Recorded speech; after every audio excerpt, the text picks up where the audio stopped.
Me chamo André, tenho 22 anos e trabalho como assistente em uma biblioteca universitária. Sempre fui o cara curioso da turma, o tipo que gosta de mexer onde não deve.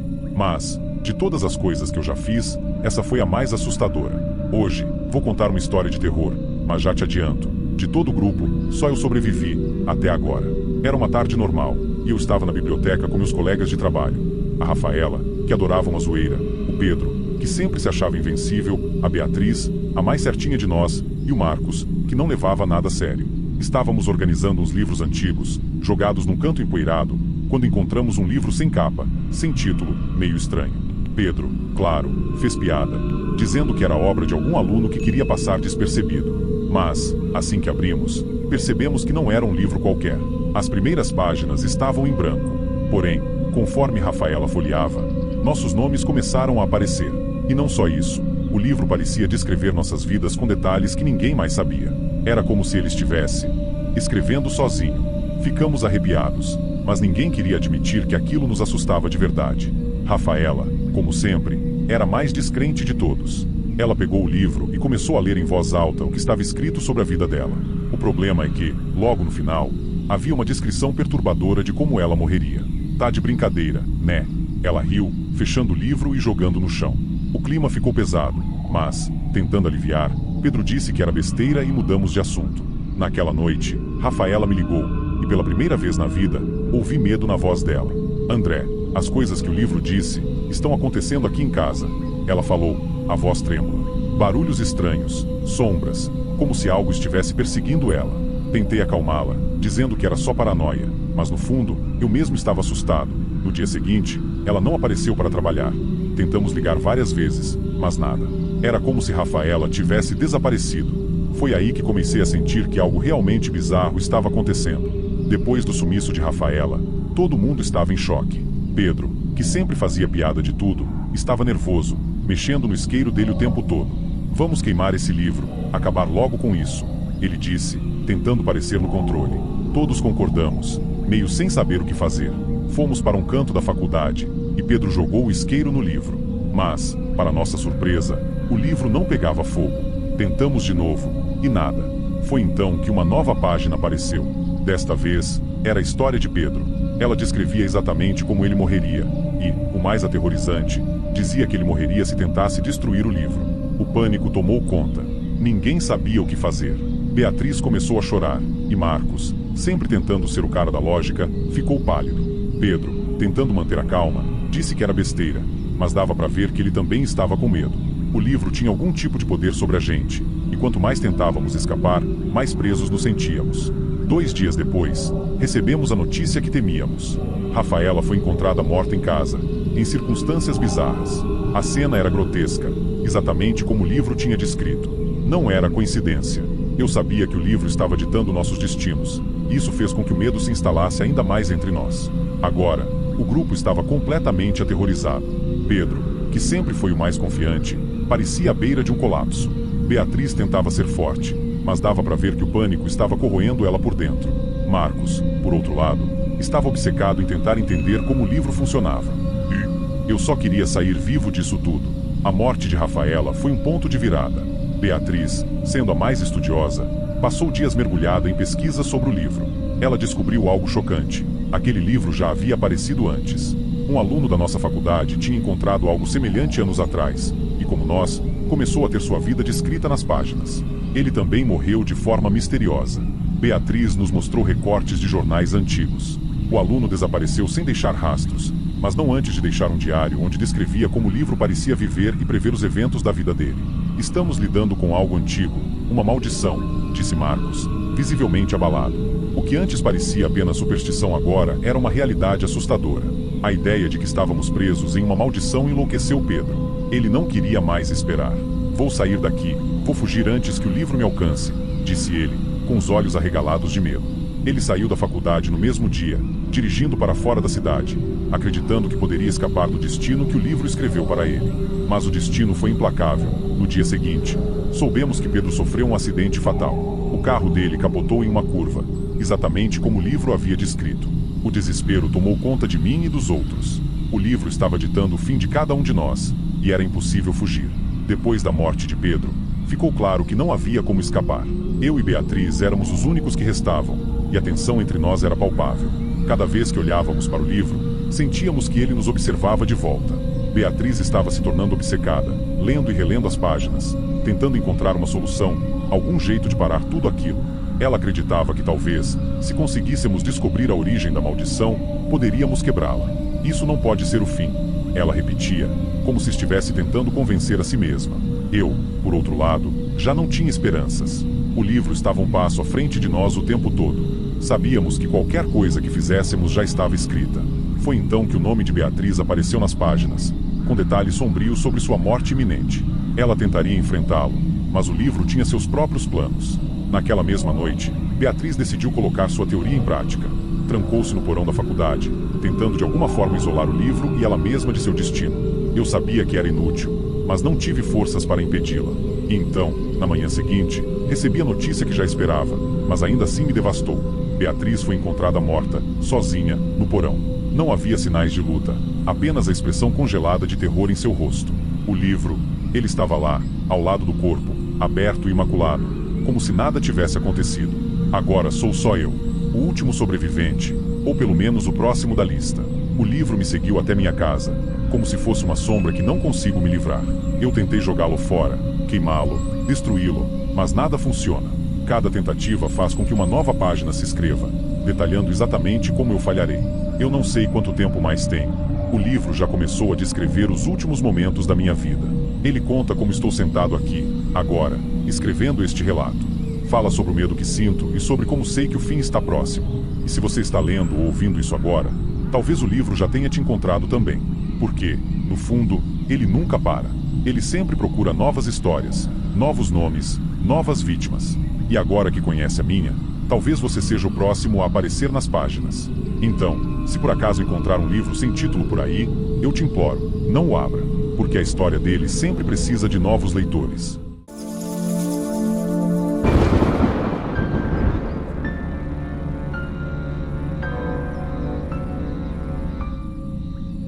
Meu nome é Ricardo, tenho 28 anos e sou professor de história. Eu poderia começar essa história dizendo que tudo mudou em um dia comum, mas a verdade é que, desde o início, algo estava errado. Eu só não sabia que o quadro negro da sala de aula iria se transformar em uma sentença de morte para alguns. Se eu soubesse o que viria, talvez eu tivesse agido diferente. Ou talvez nada pudesse mudar o final. De qualquer forma, estou aqui para contar o que aconteceu. Tudo começou há 5 anos, em uma tarde abafada de setembro. Eu estava dando uma aula para a turma do 3º ano quando percebi uma coisa estranha no quadro. Enquanto falava sobre a Revolução Industrial, o giz que eu segurava caiu da minha mão. O que veio em seguida, ninguém esperava. Do nada, surgiu uma frase no quadro. Parecia que o próprio quadro escrevia por si só, com um líquido vermelho, espesso. Naquele momento, ninguém achou que fosse sangue, e nem eu. Mas era. A frase era clara. Cuidado, o próximo será você. Os alunos começaram a rir, achando que era uma brincadeira, mas eu sabia que tinha algo errado. Quem teria feito aquilo? A frase desapareceu logo em seguida, mas o desconforto ficou. No dia seguinte, um dos alunos, Felipe, não apareceu na aula. A notícia chegou rápido. Felipe tinha sofrido um acidente de moto e estava em coma. Coincidência? Talvez. Mas a frase do quadro não saía da minha cabeça. Eu tentei esquecer, mas era impossível. O mais estranho foi que, naquela manhã, antes de saber do acidente, uma nova frase apareceu no quadro. O acidente foi só o começo. A turma ficou mais inquieta, e alguns alunos começaram a se afastar do quadro, como se ele estivesse de alguma forma amaldiçoado. Quando tentei apagar a mensagem, o apagador simplesmente não funcionou. Eu estava começando a me preocupar de verdade, mas o pior ainda estava por vir. No final do dia, soubemos que Felipe não resistiu ao acidente. Ele estava morto. A partir desse momento, tudo começou a desmoronar. Aquela escola nunca mais seria a mesma. Depois da morte de Felipe, as mensagens do quadro começaram a se tornar mais frequentes e assustadoramente mais detalhadas. Cada uma delas previa tragédias envolvendo alunos diferentes. E, o que era pior, sempre que alguém tentava apagar o que estava escrito, algo terrível acontecia.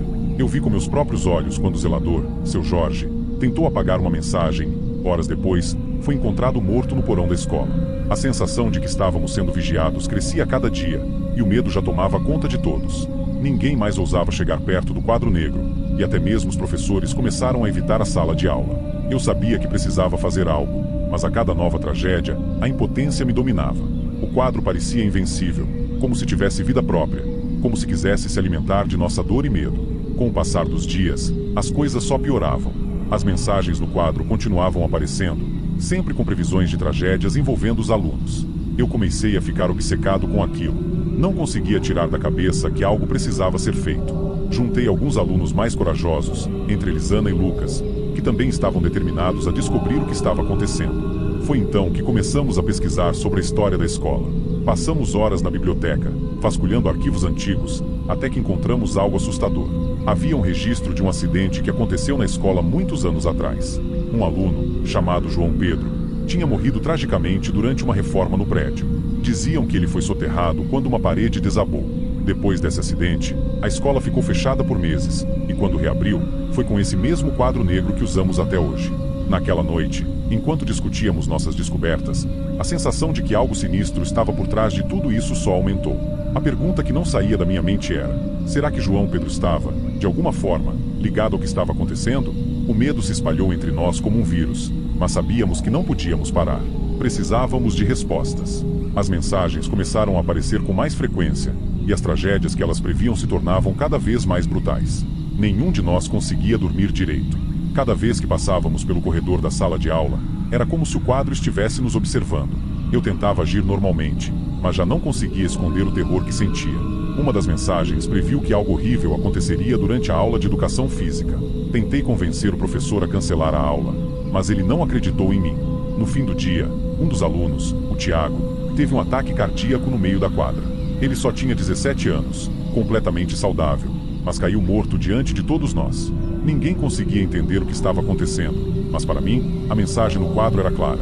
O quadro estava de alguma forma controlando o nosso destino. Foi aí que a situação saiu completamente de controle. Alunos começaram a faltar às aulas, pais desesperados tiravam seus filhos da escola, e a diretoria decidiu que o quadro deveria ser removido. Mas não era tão simples assim. Toda vez que alguém tentava removê-lo, algo estranho acontecia. O quadro parecia preso, como se fizesse parte da escola. Depois da morte de Tiago, eu e Ana decidimos que precisávamos agir. Não podíamos mais esperar que a escola fizesse alguma coisa. Reunimos o pouco que sabíamos e resolvemos enfrentar o quadro. Estávamos convencidos de que o espírito de João Pedro estava preso ali, e que precisávamos libertá-lo de alguma forma. Ana encontrou um ritual antigo em um dos livros de ocultismo que pegamos na biblioteca, e, embora eu estivesse cético, era nossa única esperança. Naquela noite, voltamos à escola. O prédio estava vazio, silencioso demais. Eu sentia o peso do medo em cada passo que dávamos em direção à sala. Quando chegamos ao quadro, algo parecia nos observar, como se o próprio ar estivesse carregado de maldade. Começamos o ritual, com as mãos tremendo. O quadro reagiu de maneira violenta. As luzes da sala começaram a piscar, o ar ficou gelado, e um vento forte se formou ao nosso redor. Eu sabia que aquilo seria nossa última chance de acabar com tudo, ou seria o nosso fim. Ana e eu estávamos prontos para qualquer coisa, mas nada poderia nos preparar para o que estava prestes a acontecer. O vento dentro da sala parecia ter vida própria, e o quadro negro pulsava, como se estivesse se alimentando do caos que criava ao nosso redor. As mensagens que surgiram agora eram diferentes. Não eram previsões de tragédias, mas sim gritos de desespero. Ajuda! Libertem-me! Dor! O espírito de João Pedro estava, de fato, preso ali. Tudo fazia sentido agora. Ele não queria vingança. Ele queria ser libertado do sofrimento que o mantinha preso ao quadro. Enquanto recitávamos as palavras do ritual, o quadro começou a rachar, e um som estridente ecoou pela sala, como um grito vindo das profundezas. De repente, tudo ficou em silêncio. O quadro estava partido, as rachaduras se espalhavam pela parede. O vento parou, e a sala foi tomada por uma calma assustadora. Ana e eu nos entreolhamos, ainda em choque com o que acabará de acontecer. O espírito de João Pedro finalmente havia sido libertado. Achamos que estava tudo resolvido, mas ao sair da sala, algo me fez olhar para trás. Foi nesse momento que vi, no pedaço que restava do quadro, uma última mensagem, escrita de forma quase imperceptível: "Vocês são os próximos." Eu senti um frio correr pela minha espinha. Será que realmente havíamos acabado com o pesadelo? Ou será que o ciclo estava apenas começando novamente?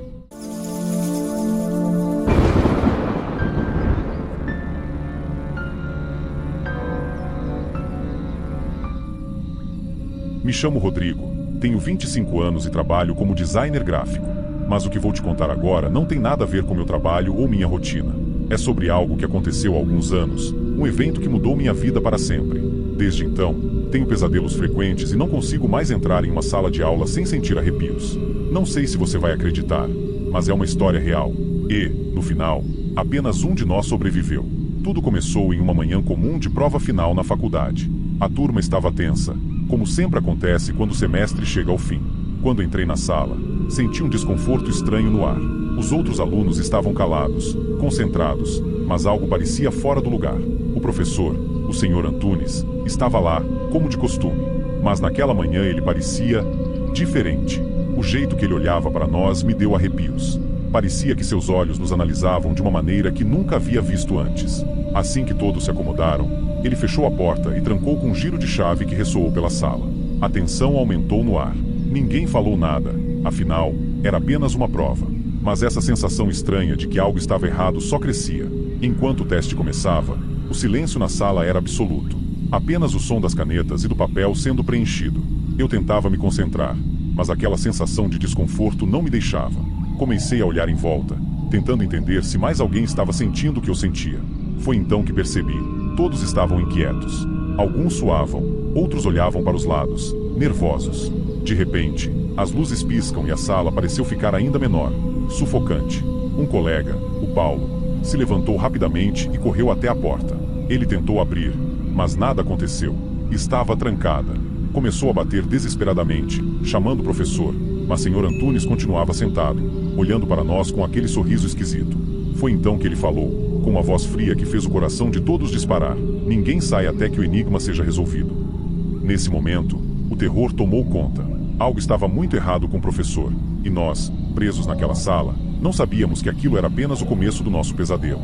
Quando o Sr. Antunes disse aquelas palavras, todos nós congelamos. A ideia de resolver um enigma já era estranha o suficiente, mas a forma como ele falou, com um tom quase sobrenatural, fez um calafrio subir pela minha espinha. Paulo, que ainda estava na porta, começou a bater com mais força, gritando por ajuda. Mas nada, nem um som do lado de fora. O silêncio era ensurdecedor. Foi aí que aconteceu. O professor levantou-se lentamente da cadeira. Seu corpo começou a se distorcer de uma forma grotesca. Seus olhos se tornaram negros como a noite, e sua pele começou a se contorcer, como se algo tentasse sair de dentro dele. Ele já não era mais humano. Eu me alimento do medo, ele disse, e com um gesto, fez Paulo ser levantado do chão por uma força invisível. Gritos de terror preencheram a sala. Paulo, sem ar, foi arremessado violentamente contra a parede. Seu corpo caiu inerte, e o silêncio voltou.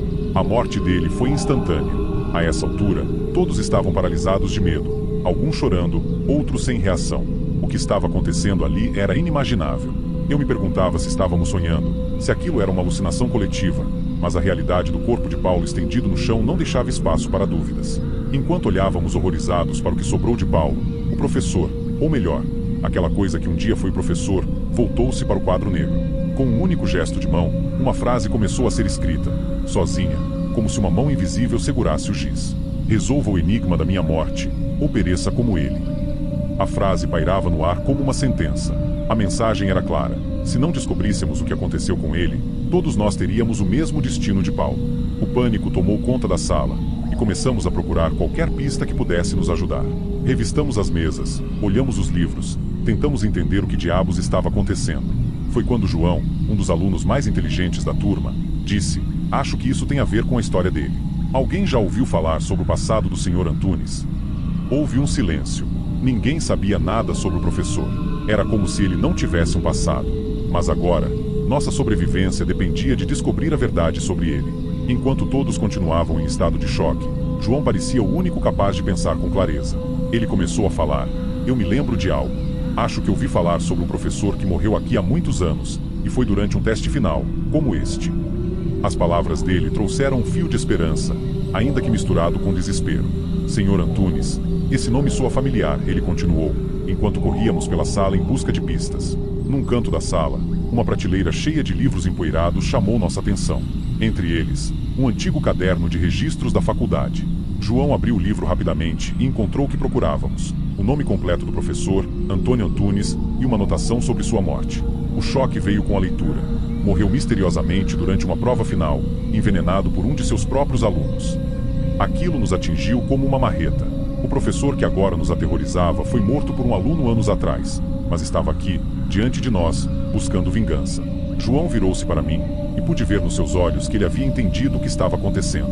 O enigma é sobre como ele morreu. Temos que descobrir quem foi o responsável pela sua morte, ou seremos os próximos. O medo se intensificava, mas agora havia um caminho. A resposta estava ali, ao nosso alcance. Começamos a vasculhar mais registros, procurando detalhes sobre a morte do Sr. Antunes. Sabíamos que o envenenamento havia sido motivo, mas quem seria o responsável? À medida que procurávamos, o professor começou a se mover pela sala, observando cada um de nós com aquele olhar sombrio e faminto. Foi então que uma frase escrita no quadro negro no início da prova me chamou a atenção. A frase era estranha desde o começo. Aqueles que traem seus próprios serão traídos no final. Parecia um aviso, algo mais do que simples filosofia. Compartilhei o pensamento com João, e ele concordou. O aluno que envenenou o professor foi alguém próximo dele, disse João, juntando as peças. Talvez um amigo, ou alguém que ele confiava. De repente, tudo fez sentido. O enigma era sobre traição. E então, com o coração acelerado, João se levantou, encarando o professor, disse: "Foi um aluno que te traiu. Alguém que você confiava." As luzes começaram a piscar novamente, e o professor, ou melhor, a entidade que ele havia se tornado, vacilou. Sua forma grotesca começou a se distorcer, como se estivesse sendo puxado de volta para o vazio de onde veio. A sala parecia estar voltando ao normal, mas ainda não estávamos seguros. O silêncio voltou à sala, mas não era o tipo de silêncio que traz paz. Era denso, sufocante, como se o próprio ar estivesse impregnado de medo. O professor, ou o que restava dele, começou a se desintegrar diante dos nossos olhos. Sua pele grotesca se desfez em cinzas, e o que sobrou foi apenas uma sombra que, com um último grito de raiva, desapareceu no ar. A porta da sala se abriu com um estalo repentino. Olhei para os rostos dos meus colegas, que ainda estavam paralisados pelo medo. João, ofegante, deu um passo à frente. "Acho que conseguimos", ele disse, sua voz baixa e trêmula, como se ele mesmo não acreditasse no que havia acabado de acontecer. Sem dizer mais nada, todos corremos para a porta. O corredor, que antes parecia tão distante, agora era a única coisa que importava. Ninguém olhou para trás. O corpo de Paulo ainda estava lá, um lembrete cruel de que nem todos tiveram a mesma sorte. Quando saímos, o mundo parecia normal de novo. As luzes do corredor brilhavam como de costume, e o som da vida continuava do lado de fora da faculdade. Mas dentro de nós, nada era mais normal. Todos nós carregávamos as marcas daquele dia.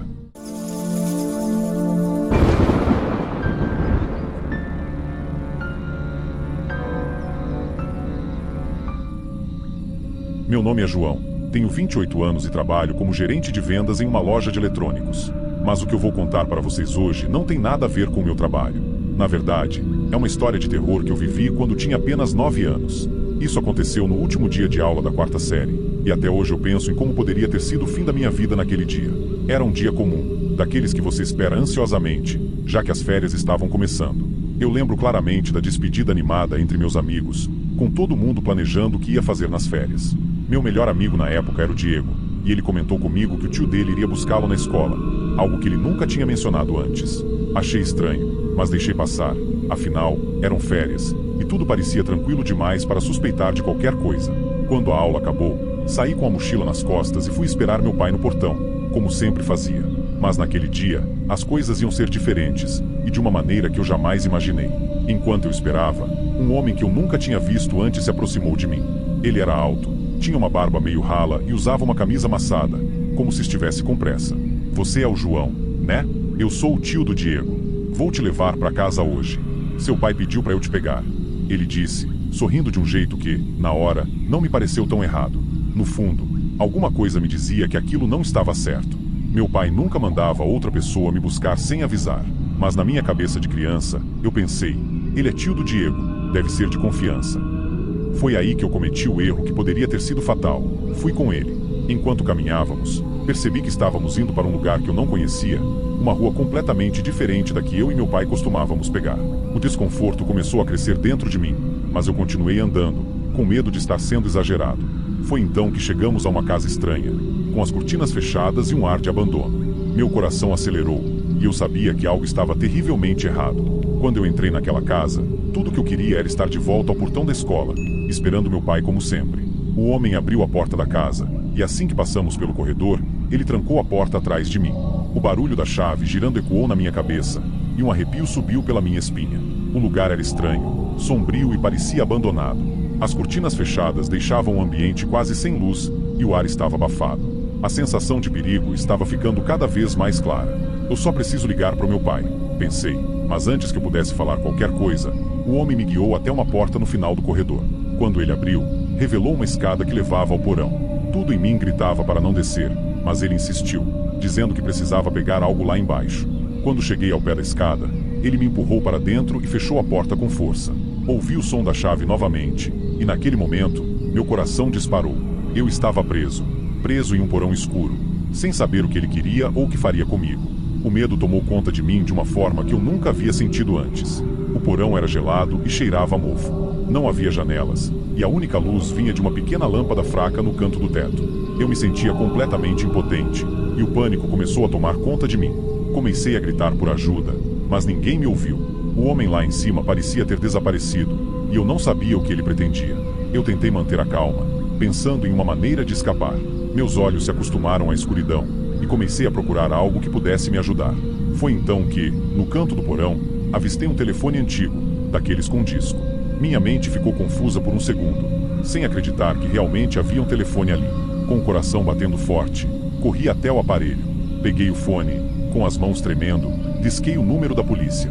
Por sorte, a linha estava funcionando. Quando a voz do atendente atendeu, eu mal conseguia falar, de tanto medo. Estou preso, num porão. Por favor, me ajudem. Consegui balbuciar.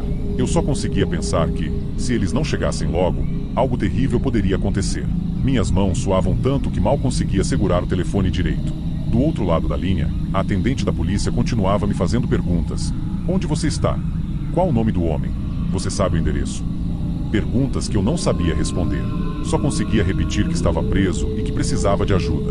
Eles me pediram para ficar na linha e tentar me acalmar. Mas como manter a calma em uma situação dessas? Meu coração parecia que ia explodir de tanto bater.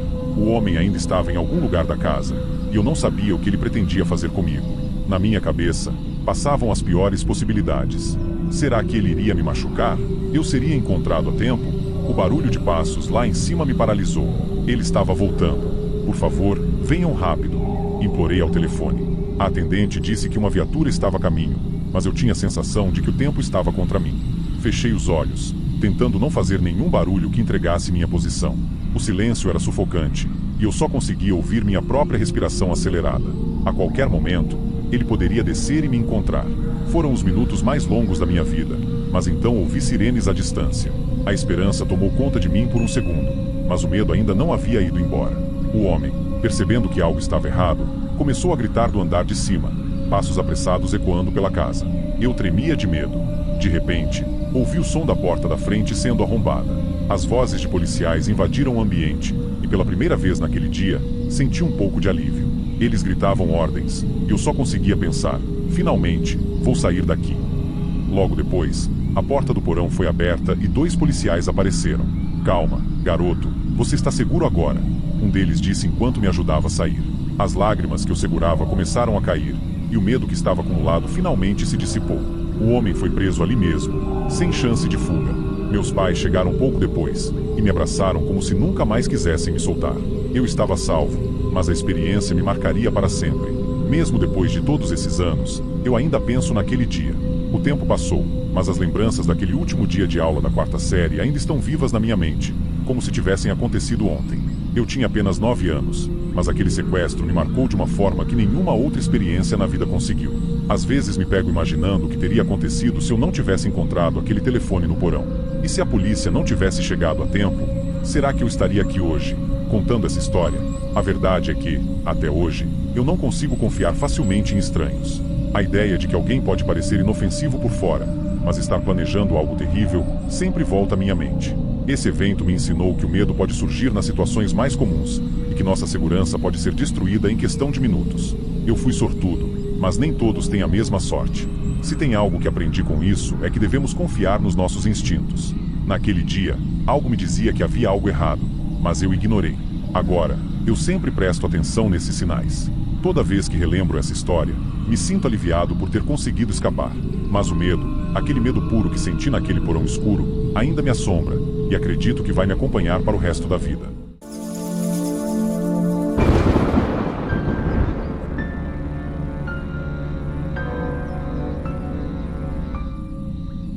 Meu nome é Lucas, tenho 28 anos e trabalho como professor de história em uma escola antiga, dessas que parecem ter parado no tempo, com paredes descascando e histórias de arrepiar. Mas, hoje, não estou aqui para falar sobre o que ensino na sala de aula. Na verdade, o que vou contar é um relato de terror, algo que mudou a minha vida para sempre.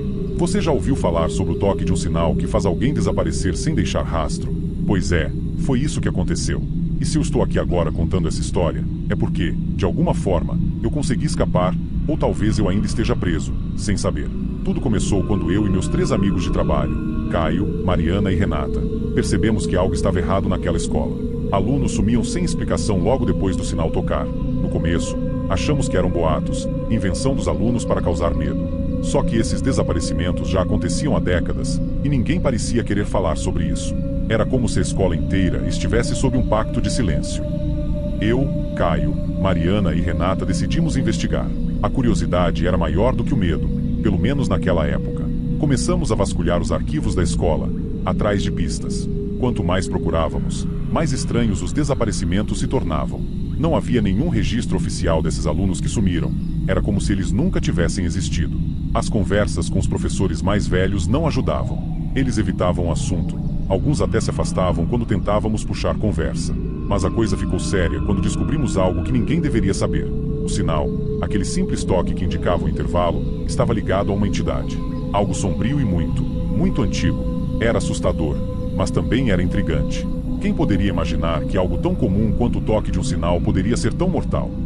A cada dia que passava, as coisas ficavam mais esquisitas. Eu não conseguia mais olhar para o sinal da escola do mesmo jeito. Toda vez que ele tocava, sentia um calafrio na espinha. Parecia algo tão inofensivo, mas a verdade era bem diferente. Depois de algumas semanas investigando, encontramos uma lenda antiga sobre o sinal. Segundo o que descobrimos, o toque dele invocava uma entidade que exigia sacrifícios. A cada novo aluno que desaparecia, o ciclo continuava, mantendo essa coisa adormecida. Mas se o ciclo fosse interrompido, se não houvesse mais desaparecimentos, algo muito pior aconteceria. Era uma escolha impossível, aceitar que alguns desapareceriam ou arriscar algo ainda mais sombrio. Conversamos sobre isso em segredo, e a primeira reação de todos foi de negação. Isso é loucura, disse Renata, tentando esconder o medo na voz. Mas no fundo, todos nós sabíamos que, de alguma forma, aquilo fazia sentido. Tudo se encaixava. O que não sabíamos era até onde essa lenda iria nos levar. Foi numa noite chuvosa que tudo mudou. A escola já estava vazia. Só estávamos nós 4 lá, vasculhando os últimos arquivos. De repente, o sinal tocou, mesmo sem ninguém para acioná-lo.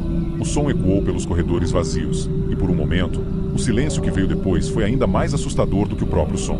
Mariana foi a primeira a perceber. "Cadê o Caio?" ela perguntou, olhando ao redor. Caio estava ao nosso lado segundos atrás, mas agora, ele tinha sumido.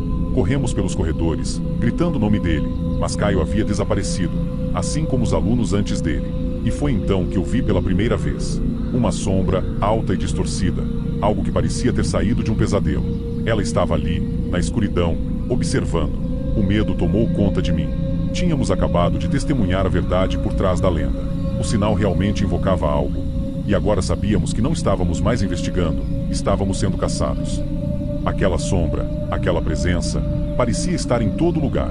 Depois que Caio desapareceu, Mariana, Renata e eu começamos a evitar ficar na escola depois do horário. Ninguém mais estava disposto a correr o risco de ouvir o sinal tocar novamente. Mas, é claro, aquilo não parou. Todo dia, o sinal tocava. E a cada vez, mais um aluno desaparecia. Nossas investigações começaram a apontar para algo ainda mais macabro. Não era apenas o sinal que invocava a entidade, mas havia um ritual antigo, um pacto feito por alguém muito tempo atrás, que mantinha a entidade saciada com sacrifícios. Se esse pacto fosse quebrado, ela viria buscar mais, de forma ainda mais voraz. E quem tinha feito esse pacto? Não sabíamos ao certo, mas a lenda dizia que o diretor original da escola, décadas atrás, tinha feito um acordo com essa força sombria para garantir prosperidade ao lugar, ao custo de algumas vidas inocentes. Mas esse segredo estava enterrado, como tudo mais naquele lugar. Chegou o momento em que não podíamos mais evitar. A culpa por termos envolvido Caio e por todos os alunos que desapareceram depois era insuportável. Nós precisávamos fazer algo. Não podíamos deixar que mais vidas fossem tiradas. Decidimos enfrentar a entidade. Sabíamos que isso poderia nos custar a vida, mas já não tínhamos escolha. Voltamos à escola numa noite em que sabíamos que o sinal tocaria, preparados com tudo que achávamos que pudesse ajudar: sal, velas, qualquer coisa que lembrasse um ritual de proteção. Claro, não sabíamos exatamente o que estávamos enfrentando, mas qualquer proteção era melhor do que nada. Quando o sinal tocou, a entidade apareceu. Dessa vez, ela estava mais forte, mais clara.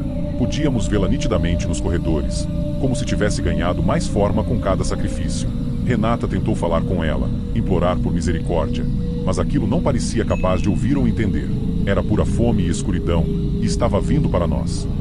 Estávamos cercados. A entidade avançava lentamente, como se tivesse todo o tempo do mundo. Cada passo dela parecia deixar o ambiente mais frio, mais pesado. O pânico tomou conta de nós, mas algo estranho aconteceu. No meio do caos, eu entendi, não havia como fugir. O ciclo só poderia ser quebrado de uma forma, com o sacrifício final. Alguém tem que se entregar, disse Renata, com a voz trêmula. Ela estava certa. Não havia outra saída. Se não oferecêssemos um sacrifício voluntário, a entidade continuaria a tomar mais vidas, uma por uma, até que não restasse ninguém. Foi então que decidi, me ofereci.